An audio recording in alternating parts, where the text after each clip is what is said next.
Content, বিভিন্ন ধরনের propaganda, sexual harassment, cyber bullying, সামাজিকভাবে হেনস্থা করার চেষ্টা অব্যাহত ছিল। এটার ব্যাপারে আমরা দীর্ঘদিন ধরে কাজ করছিলাম, তো সেখানে তারই প্রেক্ষিতে আজকে আমরা সাইবার ইউনিটে এসেছি।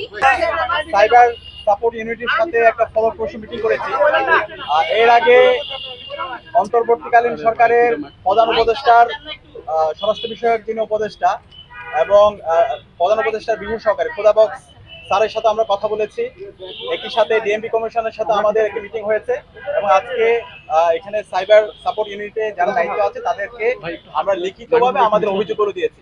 আপনারা দেখতে পাবেন ডাকসু নির্বাচনের আগে এবং ডাকসু নির্বাচন পরবর্তী অব্যাহতভাবে সোশ্যাল মিডিয়ায় কিছু রিয়েল আইডি এবং কিছু ফেক আইডি থেকে এবং পেজ থেকে আমাদের যারা ছাত্রীরা আছে, নারীরা আছে এবং বিশেষ করে যারা নারী অ্যাক্টিভিস্ট আছে এবং ডাকসুতে নির্বাচিত যারা প্রতিনিধি আছে তাদের বিরুদ্ধে অব্যাহত সাইবার বুলিং হচ্ছে, স্লেট শেমিং হচ্ছে, হ্যারাসমেন্ট হতে হবে, নোংরা ভাষায় প্রপাগান্ডা হচ্ছে এবং কমেন্ট সেকশনে অব্যাহতভাবে এই পেজগুলো থেকে আইডি থেকে আমাদের প্রার্থী এবং যারা প্রতিনিধি যারা আছে এবং নারী শিক্ষার্থী যারা আছে এবং বিশেষ করে যারা নির্বাচিত প্রতিনিধি আছে তাদের বিরুদ্ধে ক্রমাগত প্রপাগান্ডা হচ্ছে। তো আজকে আমরা সাইবার সাপোর্ট ইউনিটে লিখিতভাবে যে সমস্ত পেজগুলো থেকে আইডিগুলো থেকে রোমারি, কাটের কেল্লা, এর নামে পেজ আছে যেটা আগের নাম ছিল এক্সপোজ ভয়েস, এর আগে ছিল জিয়া পলিটিক্যাল ইনফরমেশন হাব, বিভিন্ন সময় নাম চেঞ্জ হয়েছে।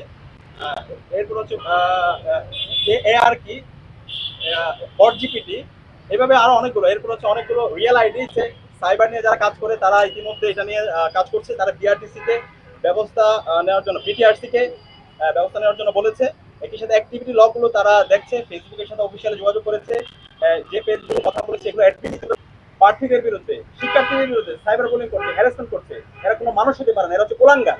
এদের বিরুদ্ধে আমাদের সবাইকে এক হইতে হবে, রাজনৈতিক দল, ছাত্র সংগঠন, সকল শিক্ষার্থী নাগরিকদেরকে এদের বিরুদ্ধে আমাদেরকে অবস্থান পরিষ্কার করতে হবে। তো এই জায়গায় আমাদের জিরো টলারেন্স এবং আমরা আশা করছি এদের সবাইকে দৃষ্টান্তমূলক বিচার আওয়াজ দেয়। সবাইকে